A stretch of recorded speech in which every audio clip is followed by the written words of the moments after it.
So, Mr. Porter, how do you feel about how long it took to receive the recognition that you deserve and should receive yours? Oh, I'm overwhelmed, really. But, I think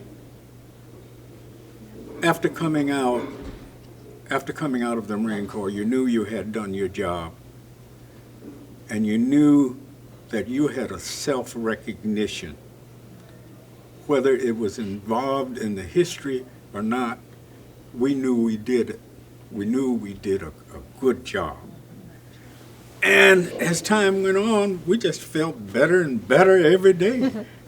as long as we could meet up with one another and we would talk about the little experiences, the little episodes, whether they were good or bad. But we laughed at all of them. And I think that's where the joy came in, knowing that we had made history. And then when this come along, listen, we were ready to jump rope again, just thrilled to know that we had the leadership as far as the Commandant and those who were about that, to go and make sure that the history of the Montfort Point Marine Corps was recognized. And little by little, as the word got out, oh boy, I've been dancing ever since. That's great. So it's a big thrill, if that answers your question. Yes, it does. I don't know how else I could say. It's just a thrilling experience to know, in the leaning years of your life, and all of this comes about. And then we have a chance to talk to you and other people. We are able to tell the world about it. And we're able to let younger people know about it, because there's so many people who didn't know about the Montfort Point Marines. Exactly. So tell me about one of the most memorable events or people from that time. Oh, there's one person in particular. His name was Leon Spears. Very distinguished young man, and he was a little bit older than most of us. But he was a poet. He could sing. And actually, he would read poems and that kind of thing. Most of the people were kind of afraid of him because he's kind of peculiar, The officers was even afraid of him.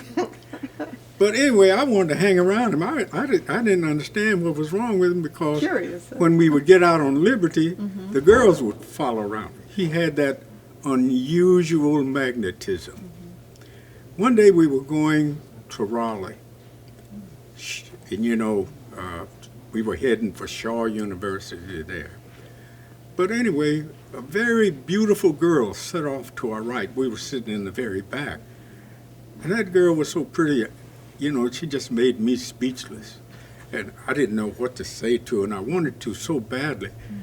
And he sat there and looked at her beauty and wrote a marvelous poem about that young lady. Wow. And at the next bus stop, he got a chance. He went down, introduced himself, and read that poem to her.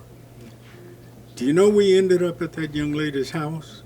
We met her mother, and we had dinner with them. Wow.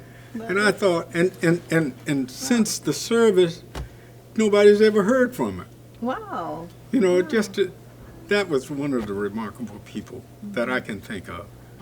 Of course, there are others. We had a group of outstanding people in there, and some of them had some unusual character build-ups. But he's one. Wow.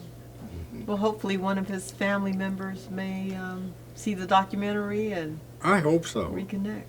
Yeah. That would be nice. I hope so. So tell me about the spirit of the men.